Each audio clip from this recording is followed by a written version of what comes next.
예, 기쁘고 즐거운 안식일을 맞이해서 하나님의 평강이 여러분 마음속에 가득 채워지는 안식일이 됐으면 좋겠습니다. 아멘. 예, 이 시간은 그가 와서 죄에 대하여, 의에 대하여, 심판에 대하여 이 말씀은 세천사 기별이며 현대 진리입니다.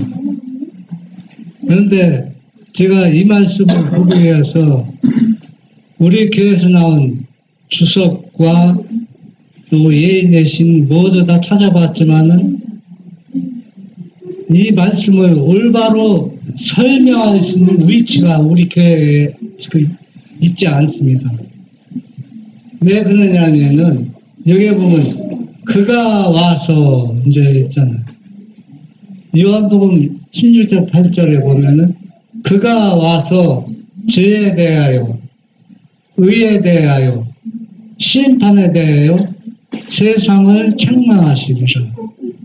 오늘날 교회에서 세천사의 기별을 선포한다고 하지만은 세천사의 기별을 선포할 수 있는 위치에 우리 교회가 서 있지 않았다는 걸 여러분이 알 수 있습니다. 왜 그 위치에 서 있지 않느냐? 그가 와서인데 그가 와서는 우리 교회에서는 그가 와서라는 얘기를 성령 하나님으로 다 풀이하고 이해하고 있기 때문에 셋째 천사의 기별을 선포할 수가 없다는 얘기입니다. 여기 보면은 그가 와서 죄에 대하여, 의에 대하여, 심판에 대해서 예수님이 인성을 쓰고 이 땅에 오셨을 때는 누구의 뜻을 선포하러 왔다 했어요.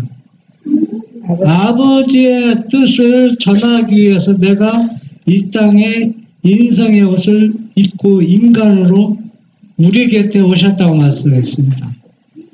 그런데 유대인들은 하나님을 믿노라 기다리면서 아버지와 아들을 거절하면서 어떻게 현대 진리를 선포할 수가 있어요? 이 진리를 거절하는 사람들이 이해할 수가 없는 것입니다.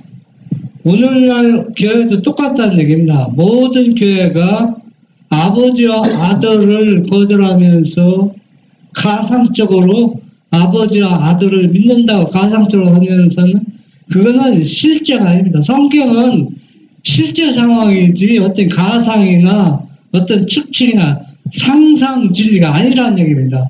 완전한 진리인데 완전한 진리를 상상으로 역할로 가상으로 그것을 이해하고 받아들이면서 어떻게 아버지가 예수님에게 전하는 것을 그대로 믿지 않는 사람들에게는 예수님이 제자들에게 선포한 진리를 오늘날도 선포할 수가 없다는 얘기입니다.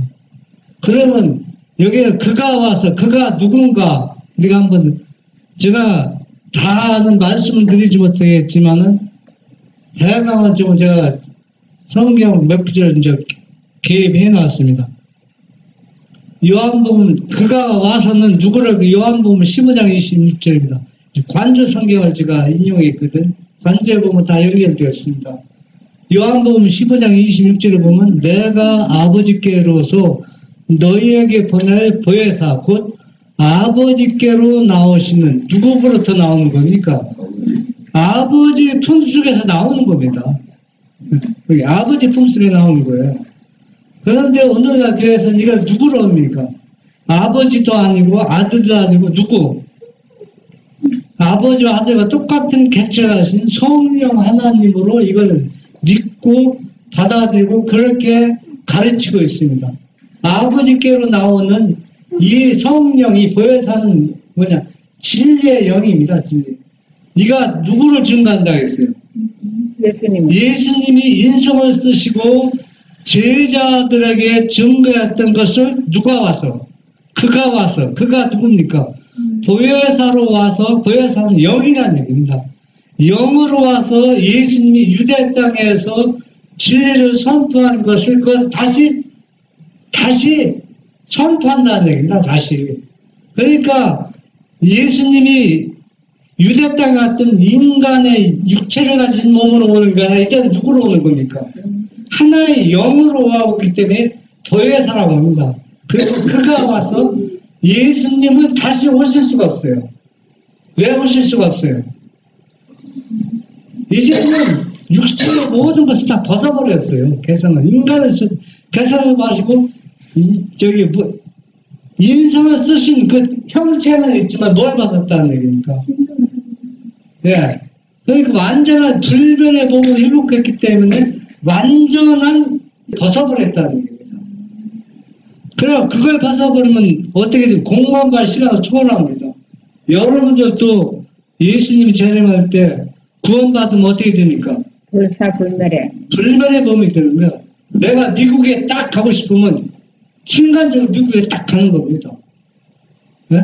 그런 몸이 되는데 우리도 그렇게 되는데 예수님은 지성소에서 아직도 그 유대 땅에 오셨던 인간의 모습으로 중부하고 계시다 그렇게 생각하는 것은 얼마나 성경을 왜곡하고 있는 겁니까? 침례요한은 그런 사람들에게 뭐라 하겠어요? 뭐라 하겠습니까? 침례요한이 독사의 새끼, 독사의 자식들 하겠습니다. 독사의 자식은 누구 자식이 아닙니까? 마귀의 자식이라고 했습니다. 마귀. 그래서 요한복음 14장 16절 17절에 보면 내가 아버지께 구하겠으니 내가는 누구냐? 예수님이잖아. 아버지께 구하겠으니 그가 또 다른 보혜사를 너희에게 주사 영원토록 너희와 함께 있게 하시리니 저는 진리의 영이라. 세상은 능히 저를 받지 못하니 세상은 능히 저를 받지 못한다는 얘기예요. 받지 못하니 이는 저를 보지도 못하고 알지도 못함이라. 그러나 누구입니까? 너희는 누굽니까? 제자들. 너희는 누구를 안다? 예수님. 다른 보혜사를 안다는 얘기입니다. 보혜사를 안 하니 저는 뭐요? 너희와 함께 계시면 3년 반 동안 제자를 함께 했었잖아요. 그렇기 때문에 이 다른 보혜사를 예수님 너희는 안다는 얘기예요. 왜? 당신과 같이 생활했잖아요. 3년 동안. 그러나 세상은 뭡니까? 하나님의 말씀을 올바로 믿지 않는 세상 사람들은 모른다는 얘기예요. 왜? 거절하기 때문에. 믿지 않기 때문에 모른다는 얘기입니다. 그러나 저는 너희와 함께 거하시며 너희 속에 계시겠습니다. 그러니까 오늘 똑같습니다. 다른 보혜사를 성령 하나님으로 믿는 사람들은 그 마음에 누가 임하지 않아요? 예수님의 영 보혜사 성령이 임할 수 없어요. 그러나 이걸 제자들처럼 믿음으로 받아들이는 사람은 유대 땅에 오셨던 그분의 영이 바로 우리 마음에 들어온다는 얘기입니다. 그게 바로 뭐냐? 다른 보혜사입니다. 요한일서 2장 1절에 보면 나의 자녀들아 내가 이것을 너희에게 쓰면 너희로 죄를 범치 않게 하려 함이라. 만일 누가 죄를 범하면 아버지 앞에서 우리에게 대언자가 있으니 곧 그 의로우신 예수 그리스도라. 그러니까 죄를 용서하고 죄를 짓지 않게 하는 사람은 성령인데 그것은 개체가 있는 성령 하나님 그 일을 하는 것이 아니라 인성을 쓰셨던 누굽니까? 다른 보혜사 예수님이 하늘에서 그 지성소에서 중보하면 또 영으로 누구한테 왔어요? 우리 마음에 와서 우리를 위해서 증거한다는 얘기입니다. 왜? 죄를 이길 수 있도록 요한복음 16장 1절 2절을 보면 내가 이것을 너희에게 이르면 너희로 실족지 않게 하려니 사람들이 너희를 추리할 뿐 아니라 때가 이르면 물은 너희를 죽이는 자가 생각하기를 이것이 하나님을 섬기는 일이라 하리라. 그러니까 여기 보면은 예수님을 믿는 사람들을 잡아 죽이는 것이 누구를 하는 일이라. 하나님을 잘 믿는 사람이라 하면서 예수님을 막 잡아 죽이려고 막 했죠. 결국은 예수님을 잡아 죽였잖아요. 이것이 뭐라? 하나님을 섬기는 예라 하고 있습니다. 그래서 이런 사람들은 어떻게 되느냐? 여기 보니까 뭐라 했어요? 출교당한다 했어요. 출교할 뻔. 출교를 당한다. 그때 완전히 예수님이 인성을 쓰시고 유대당했을 때 그분을 믿는 사람은 다 어떻게 당했어요? 출교당. 다 출교당했잖아요. 오늘날 여러분들도 교회 가서 이야기 해보면 다 여러분들 뭐 당합니까? 다 출교당합니다. 응? 근데 이 사람들은 출교를 시키는 것이 누구의 일을 하고 있다? 하나님의 일을 하고 있다. 너무 열심히 일합니다. 그래서 그들이 너무 열심히 일하는 것은 한때 너무 당혹스러울 때 있어요. 응? 자. 그러니까 예수님을 죽이는 일을 하고 있으면서도 예수님을 잘 믿다고 생각하는 사람들 볼 때, 네? 우리의 심령은 너무 한가지에서 당혹스럽다고 얘기입니다. 그래서 요한복음 12장 42절을 보면, 여기 보면, 그러나 관원 중에 저를 믿는 자가 많되 바리새인들을 인하여 드러나게 말하지 못하니 이는 뭘 당할까? 수레를 당할까? 오늘날도 교회 안에서는 여러분들이 우리가 분명히 짚고 넘어갈 문제는 여러분들은 두 분 하나님을 믿는 한 그리스도인이 아닙니다. 두 분을 믿는다는 얘기는 성경적인 표현이 절대 아닙니다. 성경적인 표현은 하나님의 계명과 예수 믿음을 지키는 무리라고 하는 게 성경적인 가장 표현입니다. 여러분, 두 번 믿는다, 구원받는다는 성경은 없어요. 그렇게 표현하는 것은 성경적이 아니라는 얘기입니다. 요한계시록 14장 12절에 보면 하나님의 계명과 뭘 지키는 무리? 예수 믿음을 지키는 무리라는 것이 성경적인 표현이고 그게 올바른 해석이고 이해하라는 거예요. 하나님의 계명과 예수 믿음. 예. 요한복음 15장 5절에 보면은 생명의 순환이라고 이제 화요주석이 이제 해석한 거 있는데 요한복음 15장은 누구의 관계입니까? 아버지와 아들 관계, 우리 관계를 가장 정확하게 표현한 것이 요한복음 15장입니다. 포도나무 비유, 그렇죠? 거기에 보면은 그리스도만이 누구를 도울 수 있어요? 우리를 도울, 다른 사람 우리를 도울 수가 없어요. 이분이 누구라? 보혜사로 오시는 다른 보혜사, 성령, 예수님이 영이라는 얘기입니다. 그분만이 우리를 도울 수 있고 우리에게 승리를 주실 수가 있다. 그리스도가 우리에게 있는 모든 것 중에 모든 것이 되어야 하며 우리의 마음에 거하셔야 하며 마치 피가 혈관을 통하여 전신에 흐르듯이 그분의 생명이 우리의 전신을 선해야 한다. 그분의 정신이 힘을 주는 능력이 되어야 하며 그 능력이 다른 사람들에게 영향을 끼쳐서 그들을 그리스도와 같게 하고 거룩하게 할 것이다 했습니다. 그러면은 요한복음 16장 8절에 보면 그가 와서 죄에 대하여 의에 대하여 심판에 대하여 세상을 책망하시라 했는데 그러면은 죄에 대해서 무엇을 책망하느냐?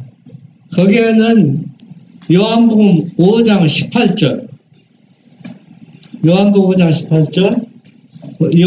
18절이라면 유대인들이 왜 분노했습니까? 네. 예수님이 친히 누구라? 친아버지고 자기는 친히 누구라? 친아들이라고 했기 때문에 유대인들이 분노해서 예수님을 죽이려고 했습니다. 결국은 이것 때문에 그분이 죽임을 당했잖아요. 네? 그러니까 친아버지와 친아들을 믿는 사람은 출교를 당하는 겁니다. 오늘날도 교회에서도 아버지와 아들 이게 뭡니까? 첫째 천사기가 영원한 복음입니다. 이 영원한 복음을 그대로 말씀 그대로 믿고 받아들이는 사람은 오늘날도 출교를 당한다는 얘기입니다. 오늘날 똑같은 현상이 지금 일어나고 있다는 얘기입니다. 이것이 그가 와서 이 죄를 책망하겠다는 얘기입니다. 뭘 와서? 다른 거에서 성령을 와서 너희들이 왜 누구를 경배하고 아버지와 나를 경배하지 않느냐는 얘기입니다. 이 죄에 대해서 이 책임을 묻겠다는 얘기입니다. 그가 와서 이 죄에 대해서 요한복음 16장 17절 보면 좀 아까 본 내용이죠. 여기 보면은 네? 이 제자들 처음에 이해했습니까? 이해 못했죠. 그런데 언제 이해했습니까? 예수님이 승천한 다음에 이해했죠. 승천하기 전에는 제자들도 알 수 없다서 예수님 그 말씀이 뭡니까? 조금 있으면 나를 보지 못하고 조금 있으면 보리라. 그러면 조금 있으면 뭡니까? 뭘 하는 거예요? 내가 어디에 올라가겠다. 하늘에 올라가겠다. 조금 있으면 또 볼 수 있다는 거 뭡니까? 다른 거에서 하고 너희에게 오겠다는 얘기입니다. 다른 거에서 조금 있으면. 제자들도 처음에는 헷갈려서 이거 이해 못했습니다. 그런데 오늘날 교회에서는 이것도 아직도 뭘 못하고 있어요. 이해를 못하고 있다는 얘기입니다. 그리고 여기에서 누가복음 왜 그들이 이해를 못했는가? 누가복음 24장 31절 32절 오늘날도 이해하고 다 이해할 수 없는 사람들 어떤 우리들인가? 여기에 보면은 그 두 제자 있지요. 어디에 가다가 엠마오로 가다가 낯선 행인이 동행이 있잖아요. 동행이 있을 때 이 두 제자가 막 가다가 울었죠. 왜 울었습니까? 자기네들이 예수라고 믿었던 그분이 십자가에 돌려가시고 가장 추악한 악질적인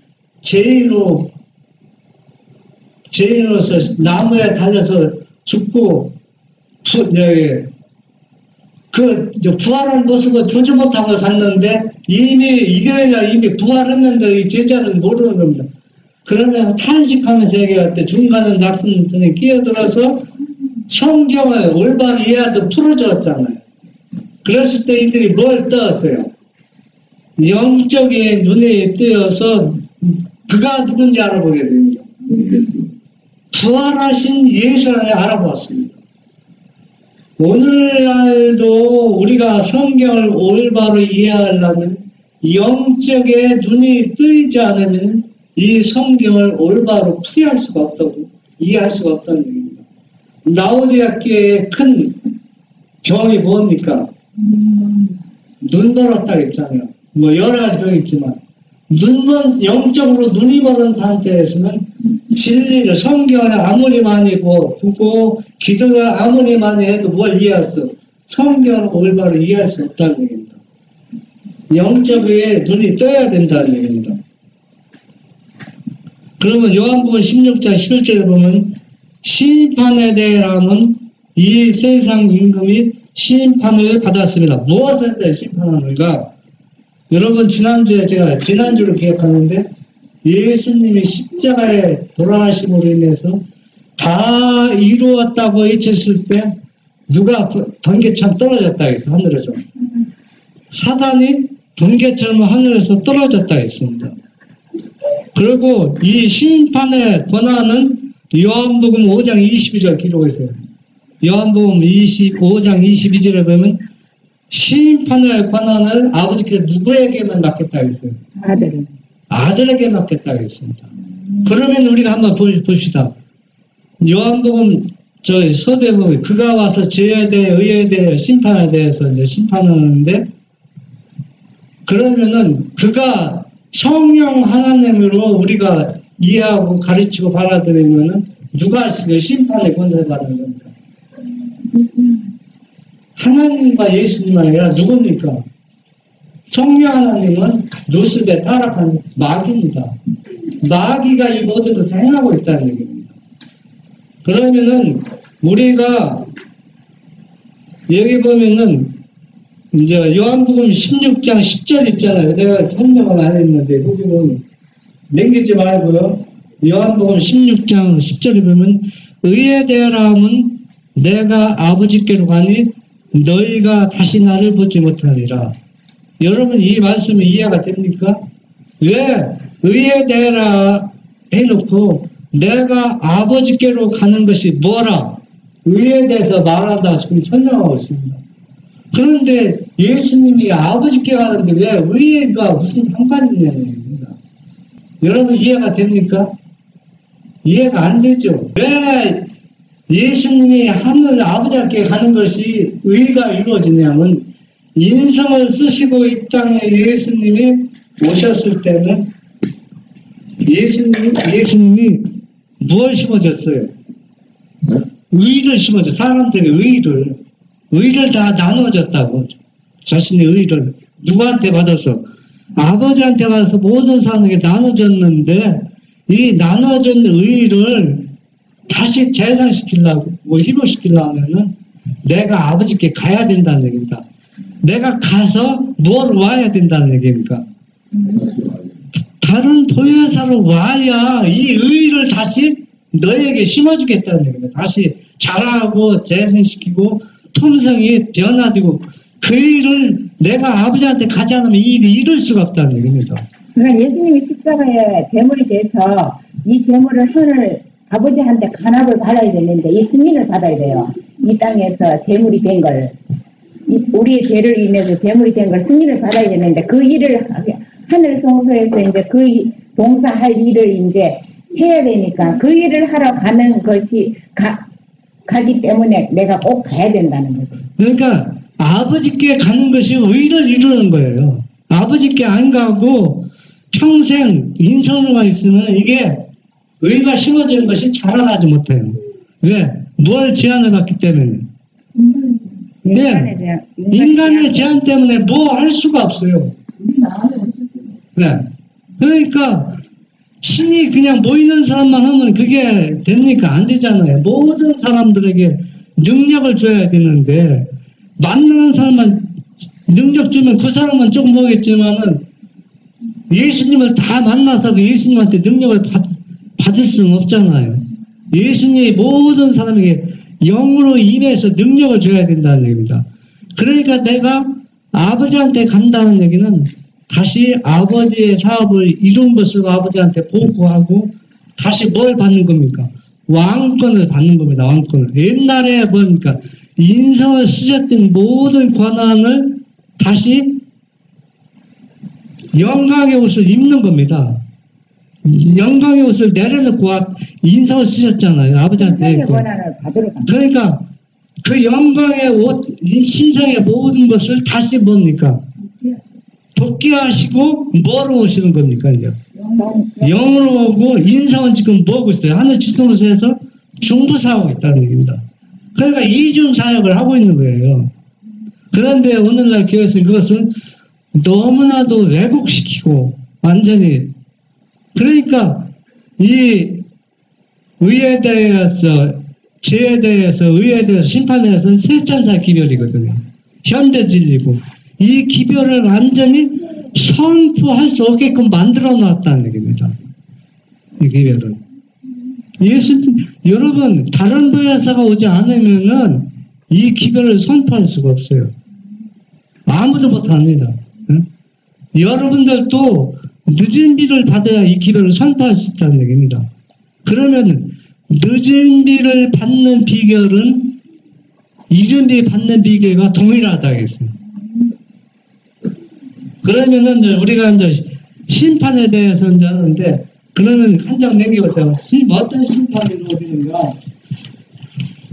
이스라엘 백성들의 출애굽 운동은 뭐 운동과 똑같습니까? 재림 운동과 똑같습니다. 출애굽기 32장 4절에 보면은 아론이 그들의 손에서 그 고리를 받아 부어서 각도로 새겨 송아지 형상을 만드니 그들이 말하되 이스라엘아 이는 너희를 애굽 땅에서 인도해낸 너희 신이로라 하는지라. 이 사건이 예수님이 인성을 쓰시고 오셨을 때 기간은 어느 정도 될 것 같아요? 1400년 전입니다. 모세는 예수님이 이 땅에 인성을 쓰시고 오시기 전에 1400년 전 사람입니다. 그러면 지금부터 3400년 전 사건이 일어나는 겁니다. 이 사건이 1400년 전. 이 배경을 보면 지금 모세가 어디에 올라갔어요? 뭘 받으러? 십계명을 받으러 시내산에 올라갔는데 밑에서 지금 이스라엘 백성들은 지금 뭘 만들고 있어요? 우상을 지금 만들고 있다는 겁니다.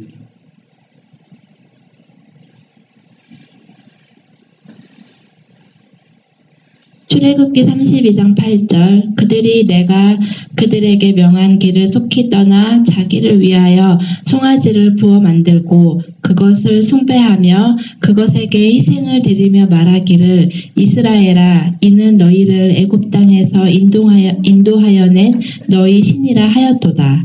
네. 고대 이스라엘 백성들은 외적인 형상을 만들었습니다. 지금 영적 이스라엘은 외적인 우상을 만드는 게 아니라 내적인 교리 우상을 만들고 있습니다. 교리 우상을 만들어서 지금 그걸 경배하고 찬양하고 있습니다. 네? 똑같습니다. 출애굽기 32장 10절로 12절 그런즉 나대로 하게 하라. 내가 그들에게 진노하여 그들을 진멸하고 너로 큰 나라가 되게 하리라. 모세가 그 하나님 여호와께 고하여 가로되 여호와여 어찌하여 그 큰 권능과 강한 손으로 애굽 땅에서 인도하여 내신 주의 백성에게 진노하시나이까. 어찌하여 애굽 사람으로 이르기를 여호와가 화를 내려 그 백성을 산에서 죽이고 지면에서 진멸하려고 인도하여 내었다 하게 하려 하시나이까. 주의 맹렬한 노를 그치시고 뜻을 돌이키사 주의 백성에게 이 화를 내리지 마옵소서. 네, 여기 보면은 이 배경을 여러분이 잘 생각해 보세요. 지금 모세는 몰랐지만 누구는 알고 있어요. 지금 하나님을 알고 있는데 모세한테 하나님께 얘기합니다. 이 백성을 어떻게 했다? 완전히 진멸하겠다 하겠습니다. 진멸하겠다. 그때 모세가 하나님한테 뭐라고 통하는 줄 알았어요? 하나님의 영광을 보여달라고 했어요. 여러분, 이게 아무 간단한 거지만 대단한 겁니다. 에스더가 누구한테? 이스라엘 백성을 구원하기 위해서 왕 앞에 나갈 때 내가 어떻게 하리라? 죽으면 죽이라. 그거는 왕의 명령을 거역하는 거죠. 왕이 부르자 할 때 왕비가 왕을 찾는 거거든. 죽음을 당하는 거거든. 그래서 모세가 지금 이스라엘 백성들 지금 뭘 만들고 시내산 밑에서 우상을 만들고 있는데 지금 모세가 뭐라고 하냐면 거기는 기록하지 않았습니다. 하나님의 영광을 보여달라고 했습니다. 하나님의 영광을 보여달라는 것은 죽음을 자초하는 겁니다. 죽음. 하나님의 영광을 보여달라. 그건 왜 모세가 왜 하나님의 영광을 보여달라고 했느냐 하면 당신은 하나님은 사랑의 하나님이잖아요. 그 사랑을 좀 지금 보여달라는 겁니다. 영광이라는 게 하나님이 사랑입니다. 딴 게 아니에요. 그 사랑을 보여줘요. 그러니까 이 백성을 하나님은 이 백성을 진멸하겠다니까 모세는 지금 반대로 하나님의 영광을 보여달라는 얘기는 이 백성을 어떻게 하라는 얘기예요? 죽일 수 없다는 얘기입니다. 당신이 영광이 사랑인데 이 백성을 어떻게 죽일 수 있느냐? 자기의 목숨을 내놓고 하나님께 지금 간청하고 있다는 얘기입니다.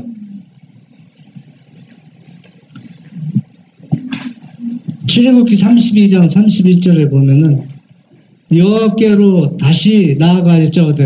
슬프도였으다. 이 백성이 자기들을 위하여 금신상을 만들어 싸우니 큰 죄를 범하나이다. 그러나 합의하시면 이제 그들의 죄를 사하소서. 그렇지 않사오면 원컨대 주의 기록하신 책에서 내 이름을 지워버려 주소서. 지금 하나님과 모세가 줄다리하고 있는 겁니다. 모세는 당신의 영광을 보여주지 않으면 내 생명체에서 내 이름이 기록된 걸 지워버려달라. 지금 그렇게 이야기하는 거거든요. 그러면 하나님께서 어떻게 해야 됩니까?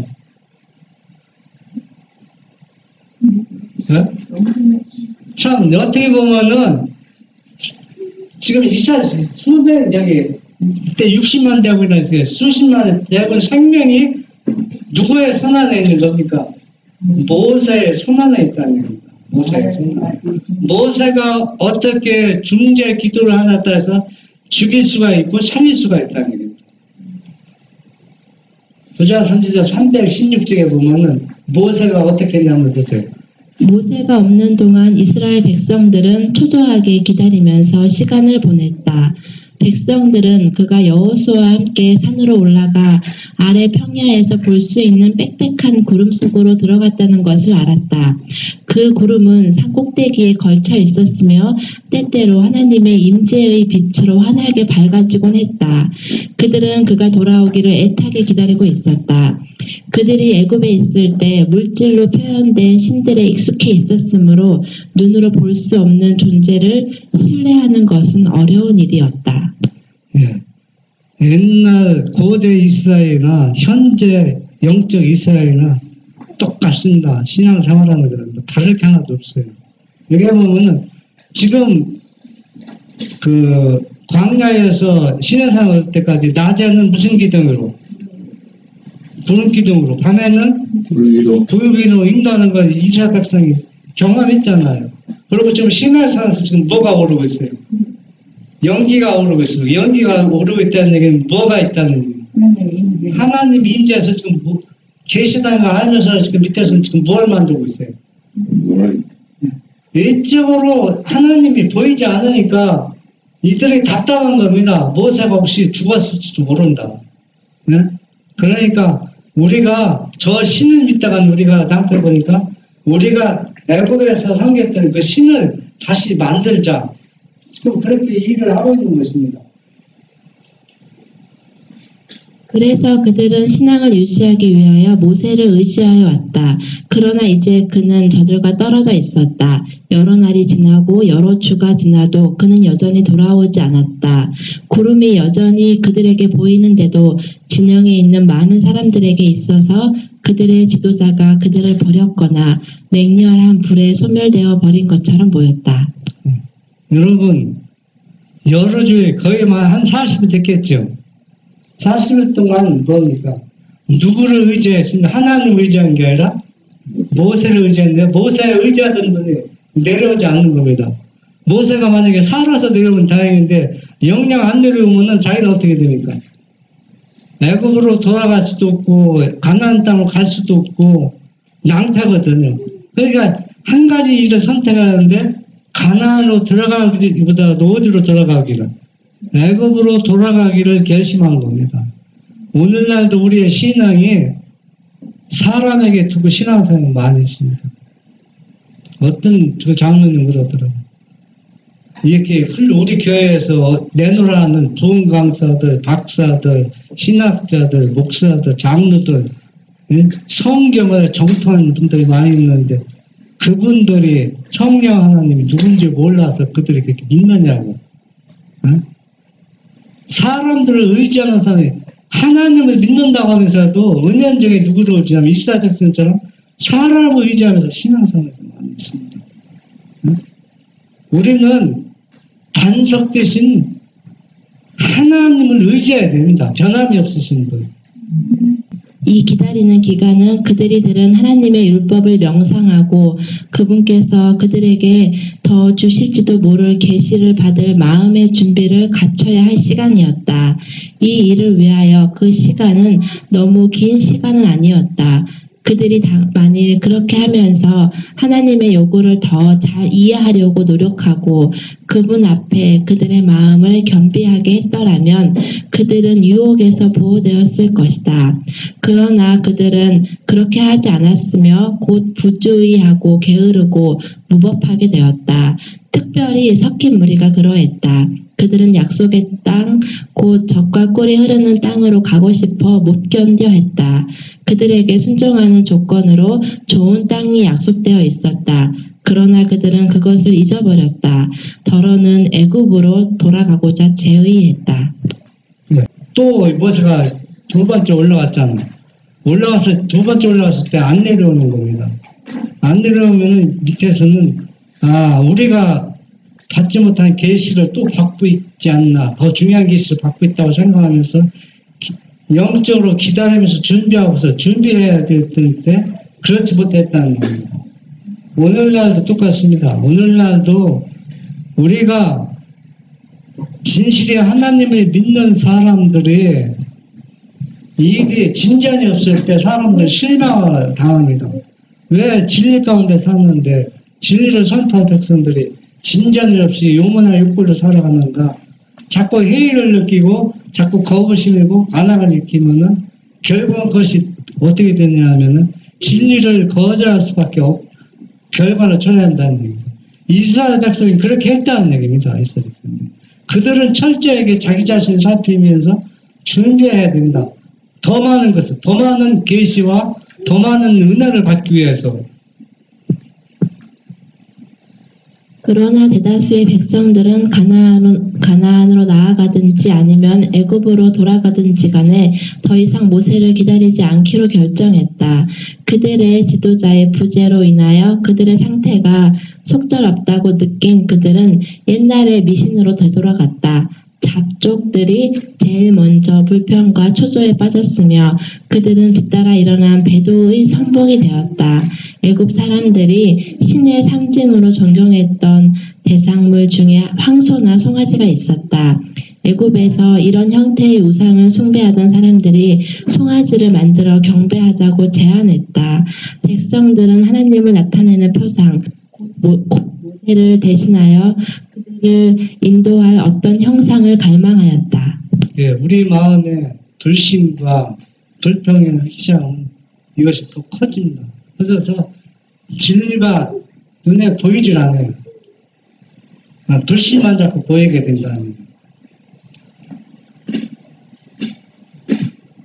하나님께서는 그분 자신과 비슷한 모양을 주시지 않으셨고 그 같은 목적으로 어떠한 물질적인 조상을 만드는 것을 금하셨다. 애굽과 홍해에서 행하신 큰 표적들은 여호와를 눈에 보이지 않는 전능하신 이스라엘 조력자와 유일하신 참 하나님으로 믿도록 하기 위하여 고안된 것이었다. 그리하여 하나님의 임재를 눈으로 보고자 하는 그들의 갈망을 해소시키기 위하여 이스라엘 백성을 인도한 구름 기둥과 불 기둥 그리고 시내산에서의 당신의 영광의 현현이 주어진 바 되었다. 그들 앞에는 아직도 하나님의 임재를 나타내는 구름이 있었지만 저들의 마음이 애굽의 우상 숭배로 되돌아가서 보이지 않는 하나님의 영광을 소의 형상으로 나타냈다. 이건 제가 더 설명할 필요가 없습니다. 사람이 한번 죄의 발길을 들어가면 완전히 구렁텅이에 빠지게 되는 것입니다. 모세가 없는 동안에 사법권이 아론에게 위임되어 있었다. 많은 군중들이 아론의 장막에 모여 우리를 인도할 신을 우리를 위하여 만들라. 이 모세 곧 우리를 애굽 땅에서 인도하여 낸 사람은 어찌 되었는지 알지 못함이라고 요구하였다. 그들은 지금까지 그들을 인도하여 왔던 구름은 이제 산 위에 영구히 머물러 있어서 더 이상 그들의 인도하지 않을 것이라고 말했다. 그들은 구름 기둥을 대신할 한 우상을 가져야만 했다. 그리고 전에 제의한 대로 애굽으로 돌아가기로 결정한다면 이 우상을 그들의 신으로 인정하고 그것을 앞세우고 가는 것이 애굽 사람들의 호감을 살 것이라 했다. 네. 모든 사방권은 모세가 시내산에 올라가면서 누구에게 이름했어요? 형 아론에게 이름했습니다. 그러면 사방권을 가진 아론이 여기에서 과감하게 대체해야 되는데 그 대체하지 못함으로 인해서 이런 불상사도 점점 더 심하게 커지고 있는 장면입니다.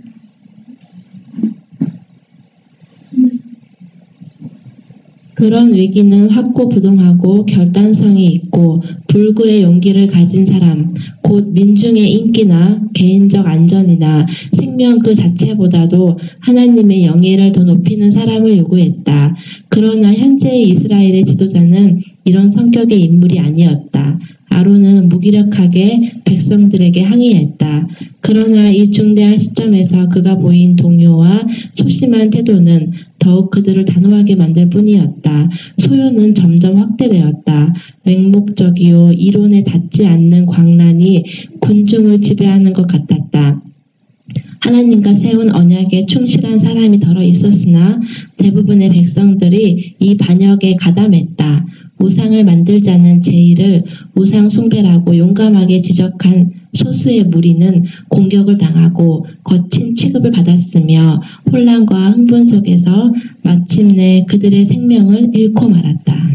지금 사법권을 위임받은 아론은 무기력하게 지금 대체함으로써 점점 더 심해지는데, 그러나 백성 중에 소수의 무리지만 이것은 뭘 섬기는 거다, 우상을 숭배하는 것이다 라고 과감하게 그 죄를 지적했을 때 이들이 뭘 당했어요? 생명을 잃어버렸습니다. 왜 이들이 하나님께서 이렇게 가도록 이 사람 소수의 사람도 생명을 보여주어서 끝까지 대항하도록 하지 왜 이들이 생명을 잃게 했는가? 우리가 하나님께서는 어떤 교훈을 우리에게 주시기 위해서 이스라엘 백성들에게 주시기 위해서 그렇게 했는가 보겠습니다. 부조와 선지자 318 그분께서는 초기에 그러한 움직임을 제지하실 수 있으셨다. 그러나 그 일이 최고 절정에 달하도록 묵인하신 이유는 반역과 배도로 받게 될 형벌 가운데서 한 가지 교훈을 만민에게 가르치시기 위함이었다. 하나님의 백성과 더불어 세우신 그분의 언약이 무효가 되었으므로 그분은 모세에게 나대로 하게 하라. 내가 그들에게 진노하여 그들을 진멸하고 너로 큰 나라가 되게 하리라고 말씀하셨다. 이스라엘 백성 중에 특별히 섞인 무리가 걸핏하면 하나님께 대해 반역하였다. 예, 지금 이스라엘 백성들은 금송아지 만들어 놓고 이것이 우리를 애굽에서 인도한 신이다. 우리가 애굽으로 돌아가자고 할 때 하나님은 이 백성을 어떻게 하겠다 했어요? 진멸 죽이겠다 했어요. 절멸시키겠다 했어요. 자기들이 지금 절멸당한 위기에 처했는지 모르고 있다는 얘기입니다. 그때 지금 모세는 뭡니까? 이제 이스라엘 백성과 하나님과 지은 언약의 관계는 이미 다 깨졌습니다. 지난번에 촛대가 옮겨지다 했잖아. 이미 촛대는 옮겨지고 있는 상황입니다. 이미. 그런데 이 백성들 그것도 모르고 지금 자기 살 길을 찾아야 하는데 살 길이 결국은 어디를 죽음의 길을 가고 있는 거거든요. 지금. 그 너희들이 잘못하고 있다고 소수의 무리들 그들의 죄를 지적했을 때 그들을 죽였습니다. 그러면 왜 하나님께서 이렇게까지 죄가 어떤 결과를 가져가는 것을 보여주는 겁니다. 완전히. 보여줘서 하나님께서 심판할 때 하나님은 아무도 원망하지 못하도록 죄가 얼마나 엄청나게 무섭다는 거 그 장면에 아주 보여주는 겁니다.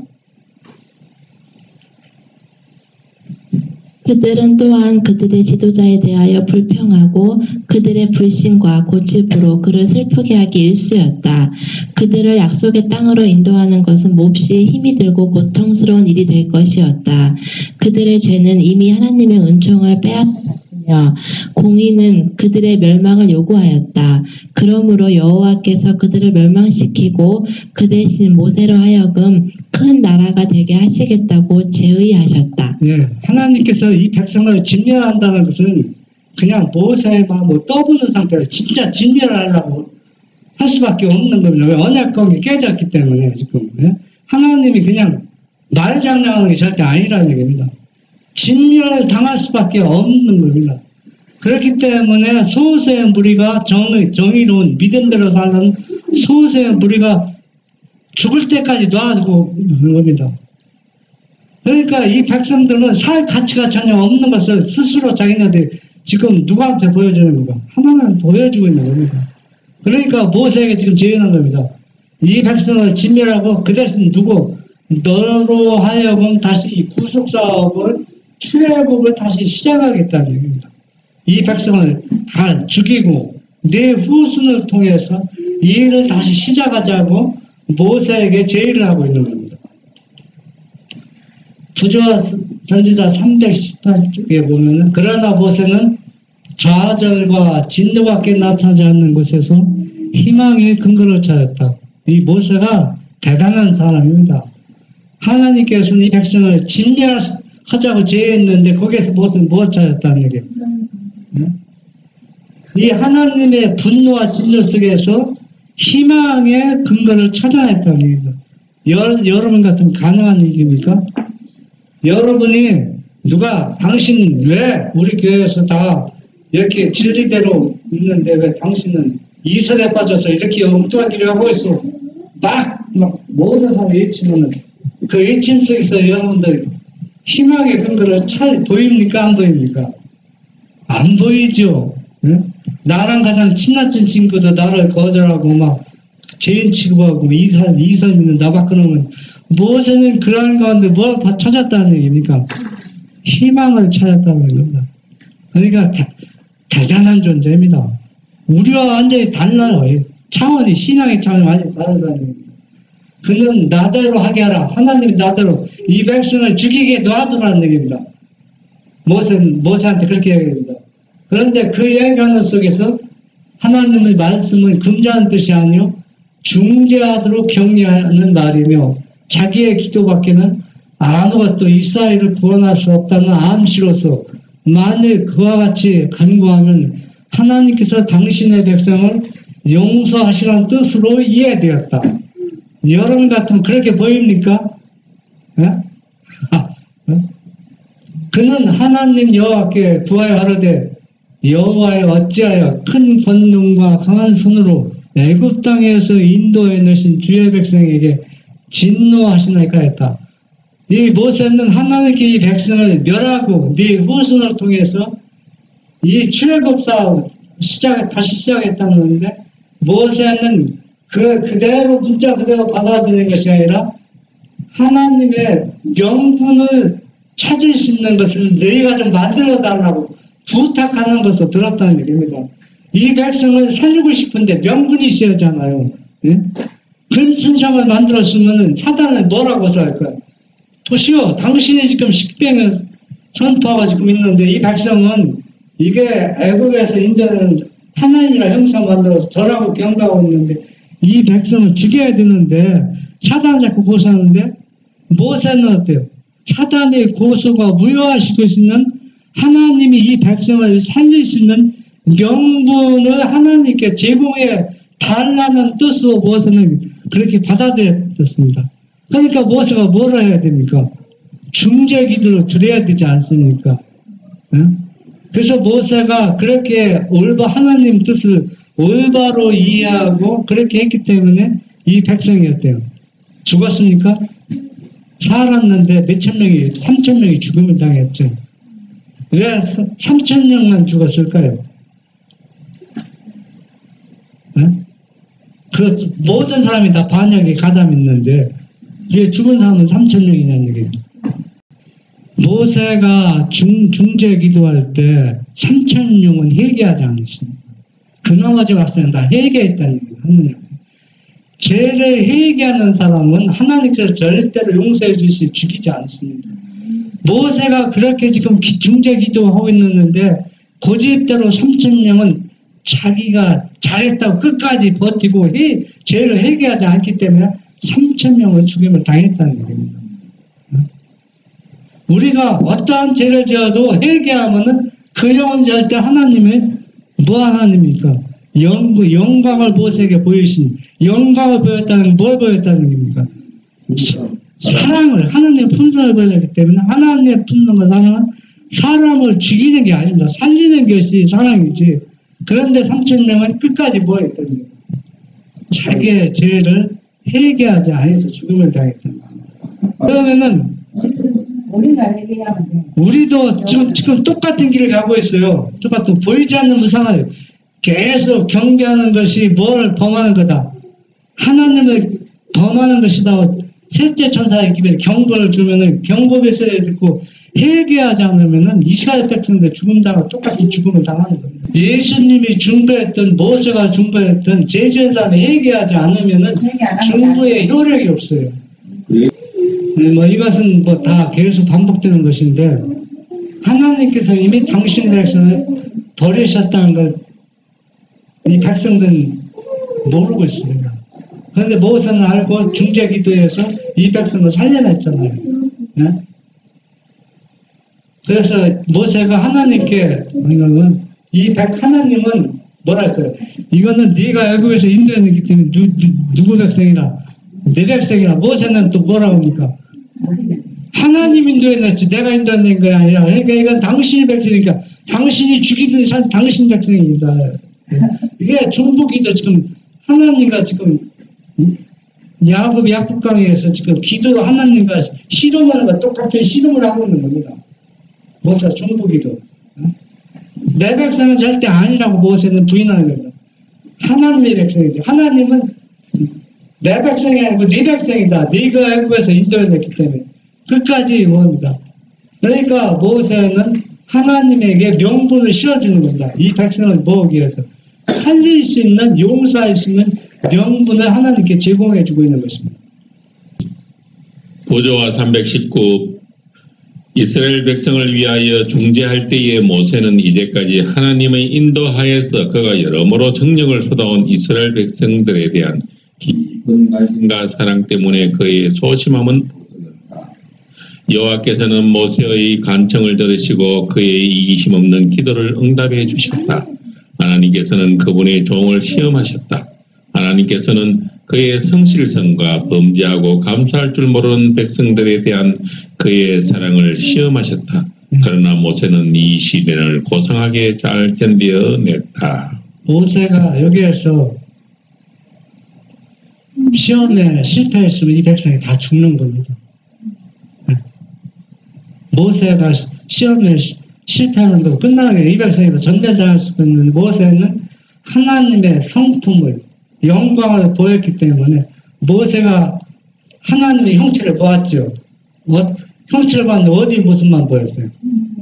뒷모습, 앞에 보면 죽음을 당하기 때문에 뒷모습만 보았습니다. 뒷모습을 보았다는 얘기는 하나님의 진정한 사랑을 보았다는 겁니다. 제가 항상 하는 얘기 있잖아요.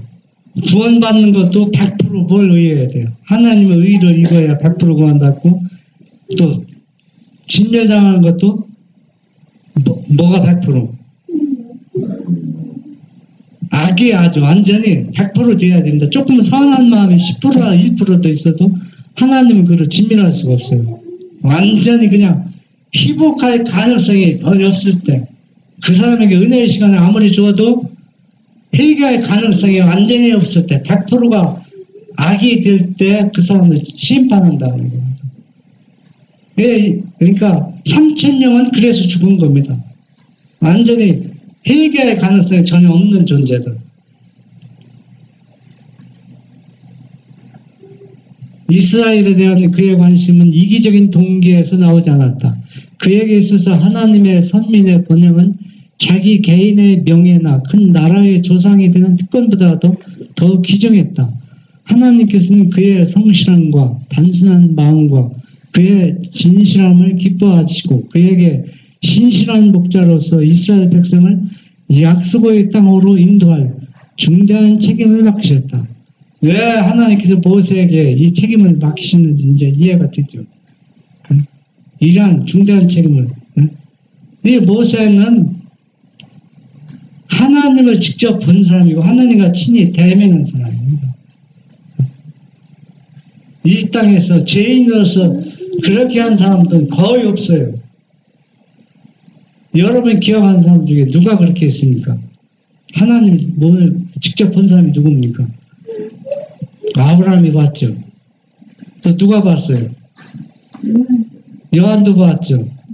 다니엘도 봤죠. 또 누구도 봤어요? 야곱도 봤죠. 아담도 봤죠.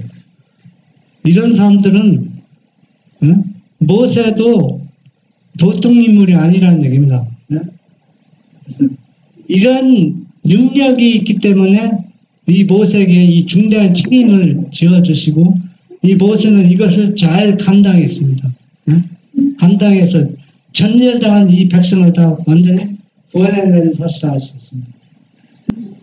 그러면 제가 왜 여기 했냐면은 오늘날도 모세 같은 과감성 있고 용기 있고 믿음 있는 지도자가 나와서 지금 보이지 않는 우상을 만들어 놓고서 경고하고 견책하면은 회개의 가능성이 없는 건 아닙니다. 그러면 오늘날 우리 교단에서 그렇게 할 인물이 누가 과연 일어나겠냐는 얘기입니다. 현재 시작되면서는 불가능한 일입니다. 다 몸을 어떻게 뭉클이고 있습니다. 그러면서 하는 얘기가 뭐입니까? 두 하나님 믿어도 구원받고 세 하나님 믿어도 구원받습니다. 결론은 그겁니다.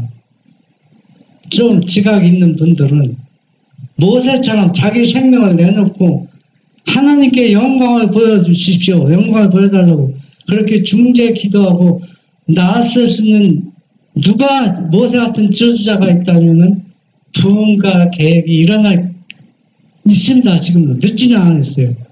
그런데 과연 그 일이 가능하냐? 화이트부인은 어떻게 말했냐면 부흥과 계획은 일어날 수 없다고 목을 박고 있습니다. 그런 희망은 없다는 얘기입니다. 그렇기 때문에 둘째 천사의 기별이 있어서 바벨론에서 나오라고 했던 겁니다. 가능성이 있으면 둘째 천사의 기별 선포가 안 되겠다는 얘기입니다. 나오라는 얘기입니다. 바벨론에서. 나오지 않고는 구원받을 존재가 없습니다. 나오지 않고 그 속에서는 뭐 하냐면 3,000명이 죽음을 당하지 죽음을 당하는 겁니다. 그러면은 이제는 이스라엘 백성들이 그 송아지 만들었을 때 끝까지 죽을 수밖에 없는 전멸당할 수밖에 없는 위치에 있었지만은 모세의 중재 기도로 많은 백성 살았고 모세의 중재 기도도 듣지 않고 회개하지 않은 사람은 전멸했습니다. 오늘날도 이 역사는 반복되어 있습니다. 오늘날도 그렇게 죽음을 당할 백성들이 많이 앞으로 일어날 거라는 얘기입니다. 어떻게 죽음을 당할지는 모르지만은 그러나 예언은 분명히 성취되고 있어요. 왜냐하면은 영적 이스라엘도 고대 이스라엘 백성보다 더 큰 우상을 지금 섬기고 있다고 화이트는 보아왔거든요. 그렇게 또 경고했습니다. 그 길을 가지 말라 했습니다. 그 길을 가면은 고대 이스라엘 백성처럼 너희도 죽음을 당하리라 했거든요. 그러면은 이제 의에 대해서 이제 제가 결론을 내겠습니다. 의는 뭐라? 다른 보혜사잖아요. 다른 보혜사인데 이 사도행전 1장에서 쭉 보면은 이른비 성령을 받은 사건이 계속 나오잖아요. 그 성령은 과연 누군가 이제 여기서 정의를 내리는 겁니다. 내린 성령은 과연 누구일까? 성령께서 이제 나왔거든요. 예, 여기는 교회정은 8권 20쪽에 있는 시대의 소망도 성령께서 많이 나왔습니다. 예인의 다 성령께서 했어요. 이 성령께서는 하나님이 존재입니까? 하나님 아들 예수님이 존재입니까? 하나님과 예수님은 다른 게 참 성령 하나님 존재입니까? 여기서 성령께서는 여러분 누구라고 생각합니까? 예, 하나님도 아닌 예수님도 아닌 다른 객체에 있는 성령 하나님을 가리키는 겁니다. 성령께서는 지금 그렇게 믿고 지금 있습니다. 많은 교회들이. 그러면 그것이 맞는가 보겠습니다. 성령께서 이제 그대로 읽겠습니다. 성령께서 강림하신 것은 제자들이 완전한 연합을 이룬 후 그들이 더 이상 최고의 자리로야 다투지 않게 되었을 때를 주목하라. 이른비 성령 받았을 때 서로 다퉜습니까? 안 다퉜죠. 완전히 다 회개했잖아요. 서로 나눠갖고 나눠 먹고 그렇게 있습니다. 그들은 하나로 일치되었다. 모든 불평과 불안은 제거되었다. 그러므로 영이 주어지는 그러면 뭐가 주어졌어요? 성령이 주어졌죠. 이 성령은 다른 보혜사입니다. 성령입니다. 성령이 주어졌 영이 주어져도 그들이 한 증언은 같은 것이었다. 이제 한 목소리 되는 겁니다. 누구를 받았기 때문에 다른 보혜사 그 성령을 받았기 때문입니다. 믿는 무리가 한 마음과 한 뜻이 되었다는 말씀을 주목하라. 죄인들을 살리기 위하여 돌아가신 누구였습니까? 누가 돌아갔을 때 죄인들을 살리기 위하여? 예수님이잖아요. 죄인을 위해 돌아가신 분의 영이 있지. 영이 누구예요? 신자 모든 희중의 생명을 불어넣었다. 그러니까 오순절에 내린 성령은 누구입니까? 십자가에 돌아가신 분의 영이라는 거예요. 그 영이 신자 모든 희중의 생명을 불어넣었던 것입니다. 그런데 우리는 왜 예수님이 영이 아니고 성령께서 그 영이라고 했습니까? 모든 예수는 이렇게 다 바꿔놓았어요. 다 모두 거의 다 그래. 아무리 봐도. 그러면은 우리가 말씀대로 하나님의 계명을 지키는 사람들 여기서 보면 이것은 뭐가 잘못되다 해서 펼쳐서 찾아내야 되거든요. 영적인 분별력이 있어야 된답니다. 사람도 뭐만 주장하냐. 여기 보라고 성령께서라고 하지 않느냐고. 밑에는 이게 누구의 영이라고 했어요. 십자가에 돌아가신 예수님의 영이라는 걸 이걸 다 무시해버린다는 얘기입니다. 그러면 오순절에 내렸던 영이 예수님의 영이면 오늘날 우리에게 내리는 성령은 누구의 영이라는 얘기입니까? 예수님의 영이라는데 지금도 아직도 누구라고 지금 주장하고 있어요. 성령 하나님의 영이라고 주장하고 있습니다. 그러면은 시내산에서 지금 모세 중재 기도에 불구하고 회개하는 3,000명과 똑같은 형태를 지금 하고 있다는 얘기입니다. 그러면서 누구의 일을 하고 있다고? 하나님의 일을 열심히 하고 있다는 얘기입니다. 그러면 결국 어떻게 될까요? 하나님이 진노 속에 죽임을 당할 수밖에 없다는 얘기입니다. 그런데 다양한 것은 이때 소수의 무리가 우상에게 음신하게 절하는 것은 하나님을 위반한 죄라고 지적했을 때 그들은 죽임을 당했잖아요. 오늘날 셋째 천사의 기도를 증언하는 사람들은 죽임을 안 당한다는 얘기입니다.